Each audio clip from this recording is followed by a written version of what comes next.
Good evening, ladies and gentlemen, and welcome to the future of the water and wastewater industry and the careers you didn't know about. I'm your host, Dave Kosminski, and we are live in the studio with a special colleague who is actually our inaugural podcast.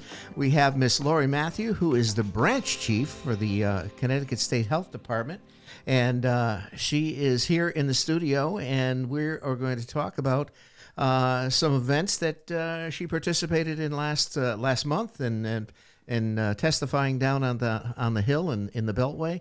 And hi, Lori, how are you? I'm well, Dave. Hi, how are you? Okay, Thank you for inviting me again. Appreciate it. This is take number 2, and nobody's ever going to hear take number 1. So, anyway, you are the president of ASDRA. So tell us what ASDRA is. ASDRA is the Association of State Drinking Water Administrators. We represent 57, obviously all the 50 states and the 7 territories, including D.C. As you mentioned, I'm the branch chief of the drinking water, actually the environmental health and drinking water branch at the State Department of Public Health in Hartford, and as such, I am what is known as the administrator for drinking water within the state of Connecticut. We have, and why that is we have primacy of the Safe Drinking Water Act, of the federal law. So across the country, people like me who have positions like I have are known as administrators. And so that's the association is made up of all of those people like me across the country in the 50 states and the 7 territories. And we have ASWA is a professional organization. It has 6 to 7 professional staff full-time. And executive director is Alan Robertson. And so I am the president this calendar year. Now, Alan, I remember is he part of AWWA? Alan used to be employed with AWWA a long time. I remember that name. Yes, yes, my God. So as president, you were tasked with, obviously, with the new lead pipe laws that are coming out to testify down on the Hill. So how did that come about? Well, it's a good question, and my role as president, last year I was incoming president. We knew that when the infrastructure funding was rolling forward, starting in the summer, we were hearing about, since President Biden came in, we're hearing about the movement of funding, which was now passed in November, known as the bipartisan infrastructure law. We call it the bill. So the bill moved forward and was signed by President Biden in November of 2015. Ever since the signing, there has been a lot of discussion, as you can imagine. Once we started to see the funding and the level of funding, it is a 5-year funding window. The state of Connecticut is known as a 1% state, so we get our 1% share of that funding. Many, many different categories were added to our funding within the Department of Public Health. Each primacy agency across the country receives their allotment, and funding for drinking water infrastructure comes through the SRF programs, the Drinking State Revolving Loan Fund, as it's known as DWSRF, is under within my branch and within the Department of Public Health. So the infrastructure funding under the bill that was signed by President Biden in November 15th of last year, that funding is coming forward through the bill, through the Department of Public Health for drinking water, and funded and programmed through the Drinking Water State Revolving Loan Fund program known as the SRF. So once to get to your question, once the bill was passed and signed by the president and the funding was starting to roll forward, we started to digest the funding in December. And as the incoming president, there were, as you can imagine, a lot of questions that the membership at ASWA had. And one thing that I know that Congress had been interested in, because we are a national association, similar to any of the other national associations, we're involved with water, whether it's AWWA or any of the others that are out there. there's a lot of questions about how the money is going to be programmed, how is it going to be used, how quickly can the money get out the door.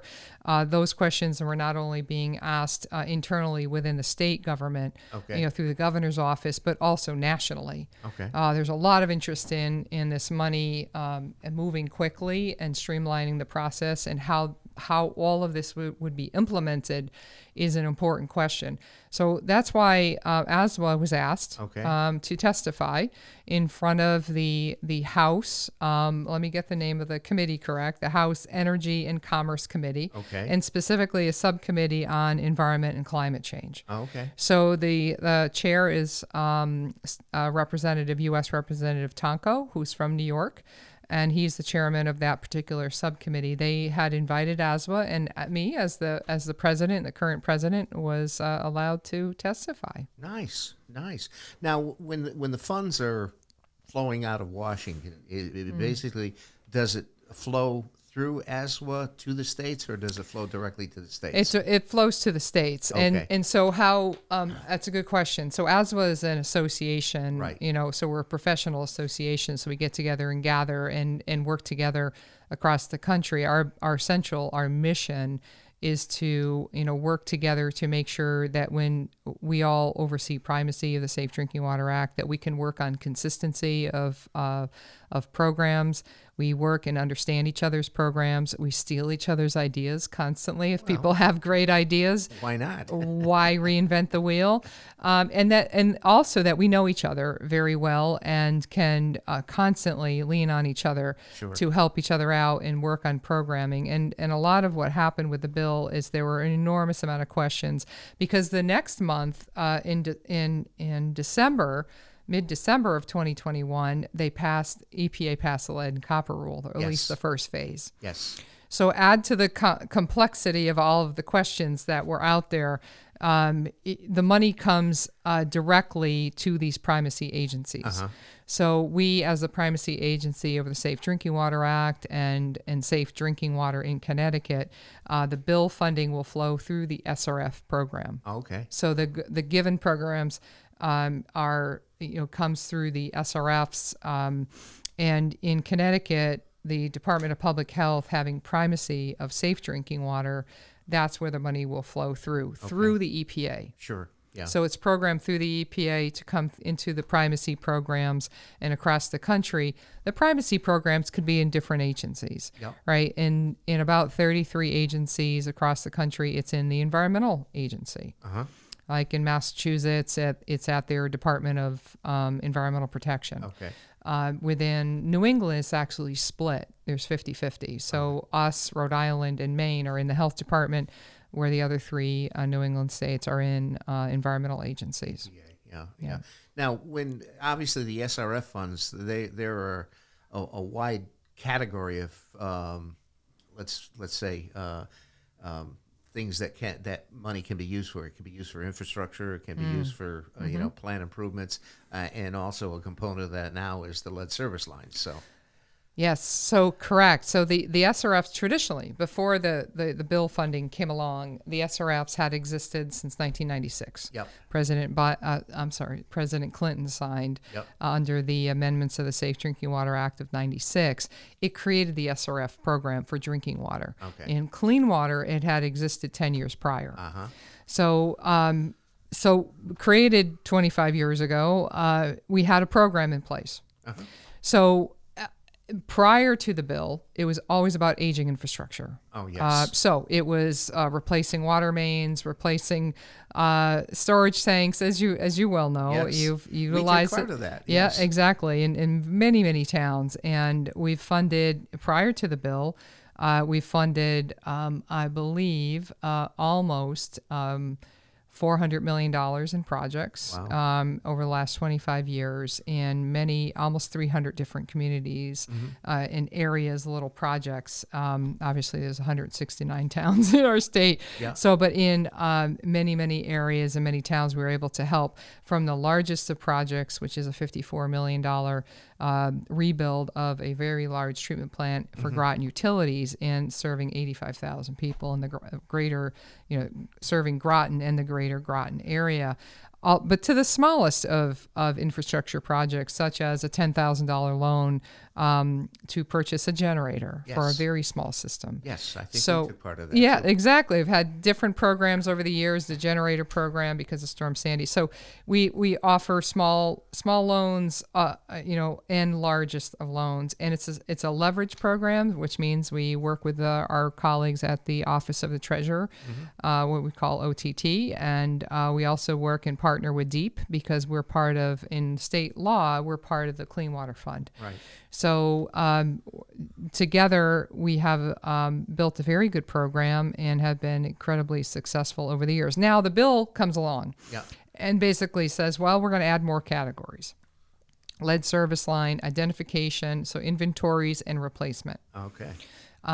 Emerging contaminants, mostly PFAS, they want to focus on. Yes. And then they added a supplemental piece. So there's your base program for your SRF program, which is your fundamental piece of funding, which can fund all of these. Then they added a supplemental piece, and then they added a part for lead service line identification, replacement, and then emerging contaminants. And each one of those categories has its own separate amount of funding to make things much more complicated to implement. We have different applications for each one of these, and each one of these has a separate intended use plan, which gets rolled up into a bigger plan, which is all due to be applied for and sent to EPA by September. So we have our work cut out for us in within the SRF process to be able to put all of this together, understand it, digest it, get it through the process. Our intended use plan basically is just that. It talks about how we intend to use the money. And so it's taken a very good fundamental program that we've had at the health department for 25 years and adding an enormous amount of money over the next 5 years. Sure. Now, is Cam Walden going to be administering that? Cam Walden works in my group, Yeah. and him leading his team. We're looking to add 37 positions. Oh, my gosh. Yep. And it's not just within the drinking water section. We work with fiscal and contracts because every one of these loans is considered a contract. So in order to process all of this work, and we're also looking to offer a couple positions at the treasurer's office as well. So we have quite an extensive addition to staff, engineers, environmental analysts, fiscal analysts, contracts people, a couple managers, and then also people in the treasurer's office. Okay, so you got, well, that's good because I think from a standpoint of staffing, as you know, the premise of my podcast, not only is our infrastructure aging, but our workforce is also aging. Well, it's a really good point. And I'll tell you, one thing that you and I talked about was the workforce and workforce development. And I remember and recall you and I talking about how I got started in all this business. Yes. And a lot of people ask me that question, like, how did you get to where, So, I started as a career trainee. I started as somebody interested in environment and water. Yeah.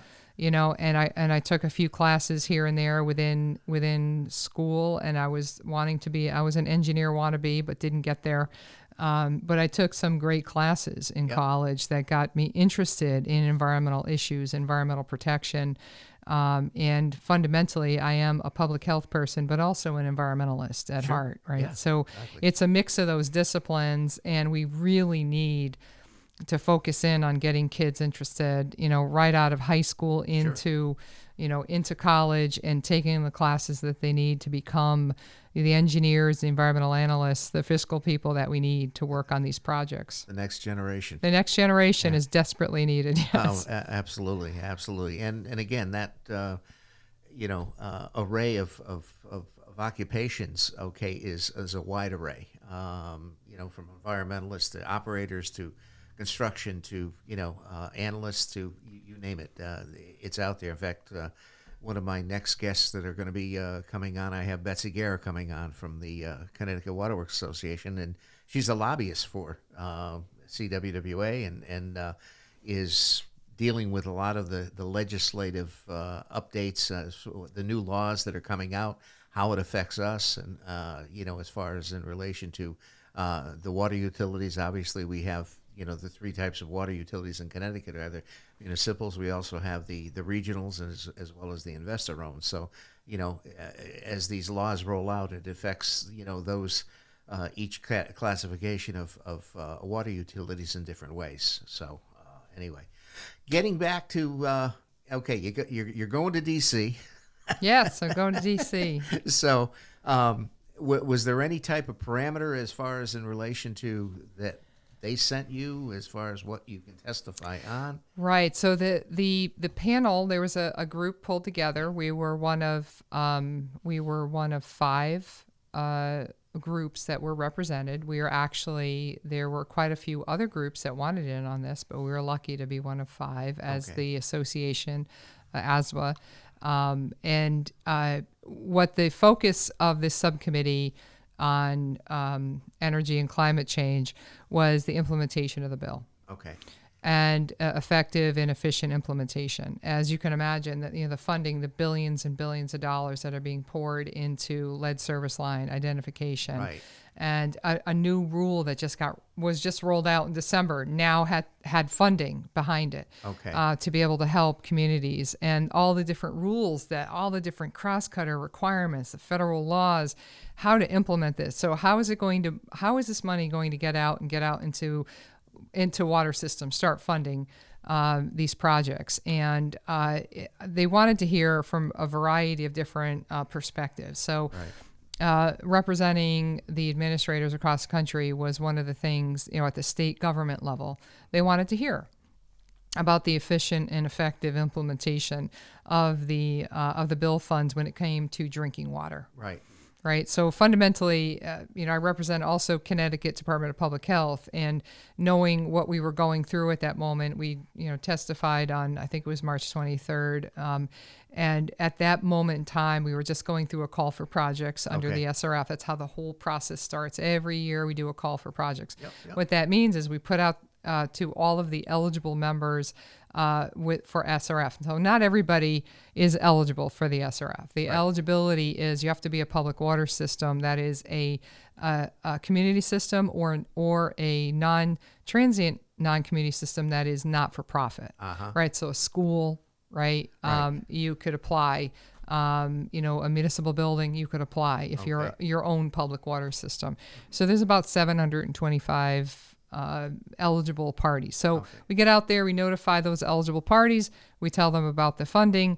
We did a call for projects. We held it open during the month of February into March, and we basically said, we want, this money is out there now. We want your projects. Tell us your aging infrastructure, your water mains that you want replaced, and not only that, but now lead service lines and also emerging contaminants. There's more funding, there's more availability. And so we close the call for projects in Connecticut, and we get over $900 million in requests. Wow. So what's interesting is our funding that's coming to us is it's been initially estimated over 5 years to be about $446 million. Oh, okay. It's a significant amount. Those numbers can change because of different allotments and allocations over the years, and also earmarks come in and take some of the funding. But just about the initial numbers, that's what the initial numbers are. So I know that they will evolve and change as time moves on. But it's a lot of money coming our way, but we also have a lot of requests. Sure. So we're there to talk about not only the national experience in implementation, but also the Connecticut experience. Right. So the way it was set up, we had our panel members, 4 of us were there in person. One person was, remote. And we had 5 minutes to talk about, what we thought about implementation and what would make it, for the implementation of the bill, more efficient and more effective. Okay. So we, as a group of 57 of us, came up with what our 3 main topics would be and what we wanted to present. And then we together worked to develop the actual written information. And the ASWA staff were the ones that did the details. Right. So I have my notes here in front of me, which make up what I said for 5 minutes. Okay. But there were 18 pages that we actually submitted of written testimony. Wow. Yeah. Now, how many people were on the committee as far as asking the questions? Oh, that's a good question. That's a really great question, because one of the interesting things when you walk into this massive room and you start to really get nervous, right? When you see this massive room, and it's very, very impressive and very formal, and you walk in. I got a little funny side story. So I just recently bought a new Samsung phone, right? I have no idea how to turn it off. I still don't know how to turn it off today, right? So here I am with this fancy phone, and I'm sitting there, and you sit down, and there's a lot of people sitting in front of you. There's at least 10 members sitting in front of you, right? Up on high, you know. Yeah. And I'm sitting there, I'm thinking, they're getting started. I'm like, oh, I'll just shut my phone off. Well, the chairman Tonko starts it, and I hit the wrong button, and I literally turned my music on, and it started. And I'm like, so I quickly shut that down. I handed it to Alan Robertson, our executive. He was sitting right behind me. I said, Alan, take this. And I was praying that my phone would not ring. Would not ring, because I could not shut it off. But I was, it's sort of a funny side story there. I was sort of really praying that phone would not ring. So yes, there's about 10 members sitting in front. And what we didn't know, there was probably another 10 that were hybrid. Okay. So I'm thinking, well, okay, this wouldn't go that long. They're going to, they have about 3 minutes each to ask us after each one of us has our 5 minutes. Yeah. Right. Then each one of them that's on the committee has 3 minutes, to, say something, and then we get a chance to answer their questions. Actually, probably more like 5 minutes each, but it ended up lasting about 3 hours. Wow. The whole entire event. Now, was there a fair amount of questions from the yes. committee? Okay. Oh, yes. And what was the overall concern? Well, it's interesting that, Chairman Tonko addressed his first comment to me directly, and he says this. He says, I read Connecticut's intended use plan. Wow. Okay. Right. That's impressive. Which was really nice, because it's not a small document, right? So it's a thick document of 50 pages of all kinds of details and appendices and information. So he asks me a specific question, about the and he said, well, I believe the question was about the program and how it's moving forward and how successful it's been, and I was really impressed with that question. And, I think he said, how are you doing right now with the program? And I don't think I directly answered his question at first, but I was sort of taken back at him, hitting that question, right off the bat to me. But, for me, I remember saying that, I'm really impressed with my program. The supervisors, Cam Walden, Sarah Ramsbottom, Florin Geisha, Raul Tejada, and Joe Bueller make up our program, right? And those individuals, except for Joe's the newbie. He's been around for like 4 years now, maybe 5. But the others have been around a long time, right? And so Cam and I have worked together since the early 1990s. I'm there longer than him, but I think now that Mike Cage has retired, I am the longest standing.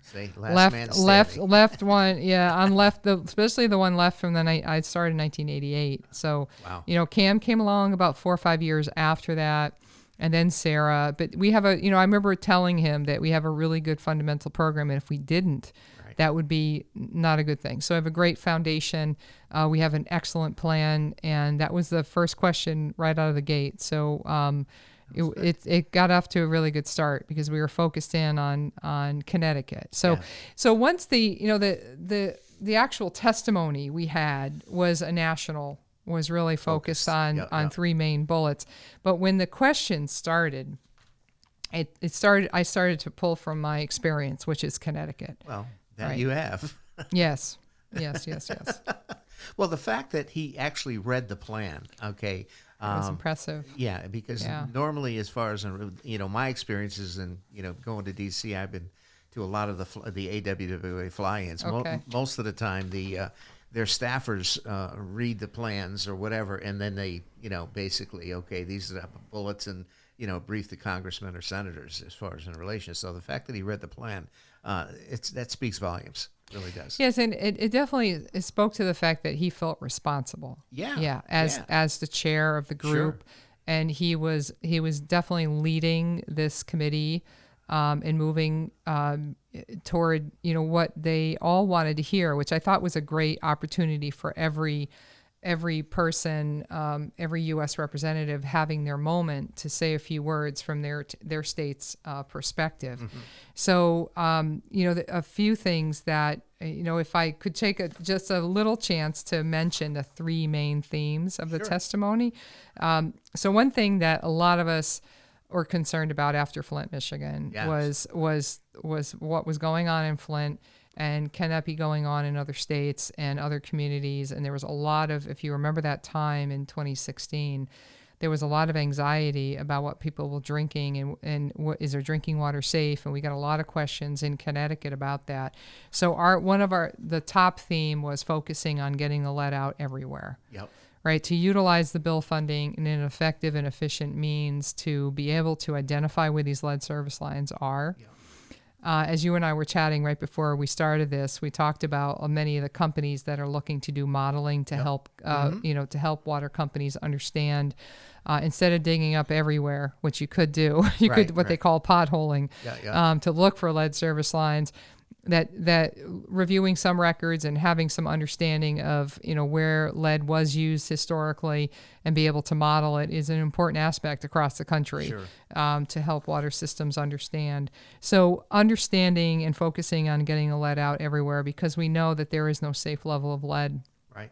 And specifically with children, one thing that Governor Lamont put a plug in for a bill that's moving through the Connecticut legislature right now that my team's been part of is Bill 5045. And I mentioned this bill that Governor Lamont, it's a governor-sponsored bill. It focuses in on childhood lead poisoning and lowering numbers in children's blood lead levels when there's an epidemiological investigation when a child is found at 20 deciliters per, I should know this measure, but the measure of lead in a child's blood, right now the measurement is at 20, and we want to move it to where CDC has said it's a safer number at 3.5. Okay.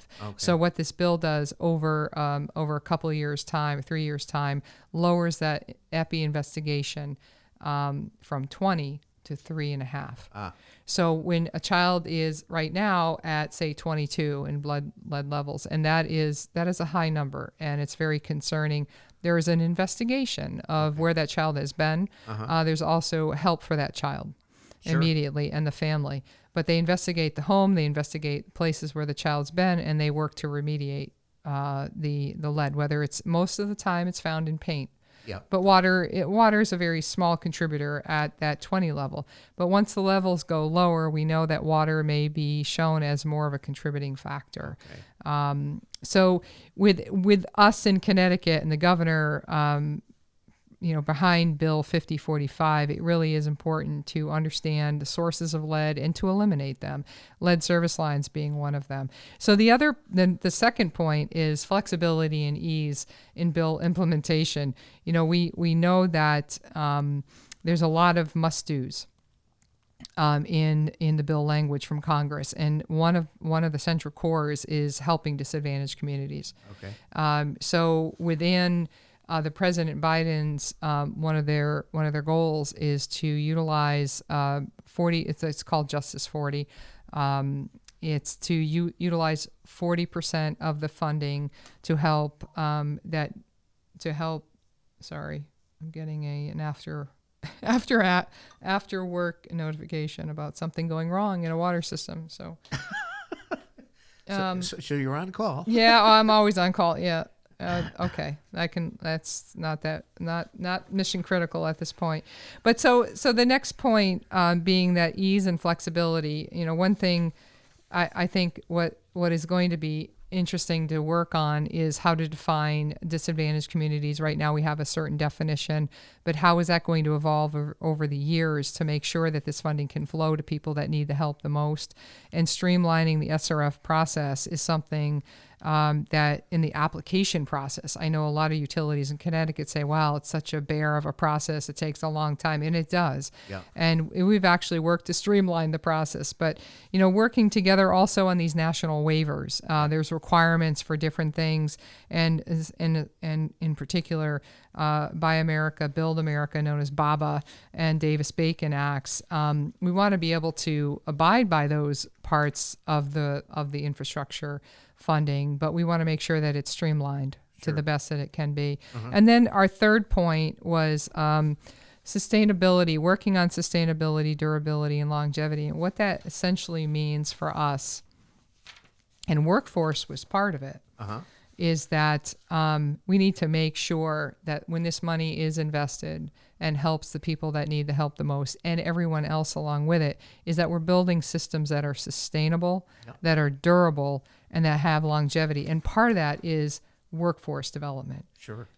We have to make sure that, as you and I were just chatting about, we have to make sure that we have the next generation in the pipeline. in the pipeline, right? Pun absolutely intended, right? So that we have people to do this work. Because you and I, Dave, won't be around forever, even though I feel like I will be, but never to retire. But another big piece of this, and we mentioned it at the very end of our comments, was cybersecurity. We believe that systems, obviously, they need to have capacity to be able to financially, technically, managerially move forward. Part of that capacity is now cyber, and the unfortunate situation that we have across the country is that our water systems are under attack. They're very vulnerable. Very vulnerable, especially the systems that have or operate by computerized systems now, and we have to be very mindful of that every day.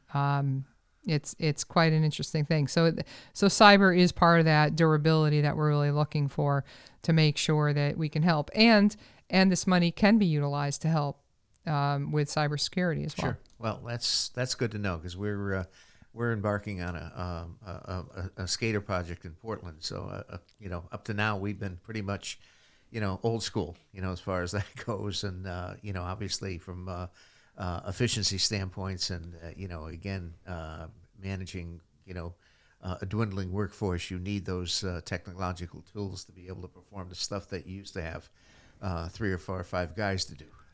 Right, and it is the SCADA systems that these computerized systems, they're excellent. You can operate things remotely and in different ways than you couldn't have done even 10 years ago. But the danger also of that is the obvious situation that people can hack into your system and control things.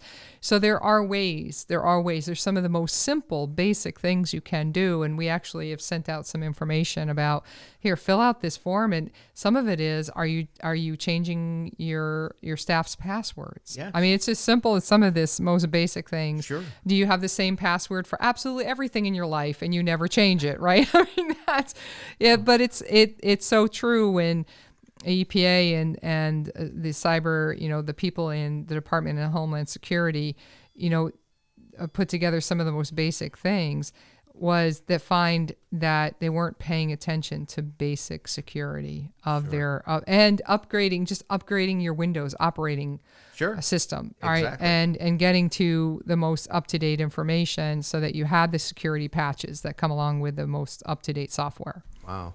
Well, and again, from that standpoint is, obviously there's other cyber tools, the dual authentication and so forth, which is, everybody is, kind of migrating to that, for sure. Right. But even that is getting broken into these days, right? People find a way, constantly working, and you with cyber, you're never done. No. It's going to be a constant moving target, which deserves and demands that we work. And again, another item with ASWA has been cybersecurity, and trying to work very closely with EPA headquarters and the regional offices to find out what the plan is and work with them on the plan and support whatever needs to be done. Great. So you got down there, and I think so that was basically 3 hours of testimony. It was. So it wasn't specifically me for 3 hours, but it was, after my 5 minutes, the other panel members were able to speak. And the gentleman who was sitting to my left, Kareem Adine, from the City of Newark Water and Sewer. Yeah. He's the executive director there. He's telling his story about what the City of Newark has done. They removed in the city. This is a water system of about 400,000 people. Yep. They removed 23,000 lead service lines in 1 year. Wow. Now, were those service lines, lead goosenecks or complete? Entire. It seemed like that. From what I know, it's like the entire service line or partial service lines were lead, and they were able to pull the funding together. They actually, as well, so there was additional special funding through their SRF program from the state of New Jersey. And then they also were able to pass a local city ordinance which required that the entire lead service line be removed. And when that happened, that made a world of difference within the city, because as you can imagine, there's private property issues. It's like who pays for what how all this is going to roll forward. Those are some of the questions that we're being faced with right now in Connecticut. Wow. The city of New London in Connecticut is moving forward with the first project. Wow. And they want to get started with construction removal this summer. Yeah. Yep. Wow. Well, certainly you brought Connecticut to the forefront, as your representation on ASWA and so forth, and congratulations. And I know we had talked, after you did your Maiden Voyage podcast, and after this happened, I said, geez, I put that up on CWWA's website, your testimony and so forth. I says, we got to have you down here and talk about it. So that's great. Fantastic. So anyway, anything else you want to add? Well, Dave, I want to thank you for inviting me again and to focus in on the testimony. I found it an extraordinary time, very stressful time, but an incredible honor to represent the state of Connecticut, ASWA, as well as the Department of Public Health. Wow.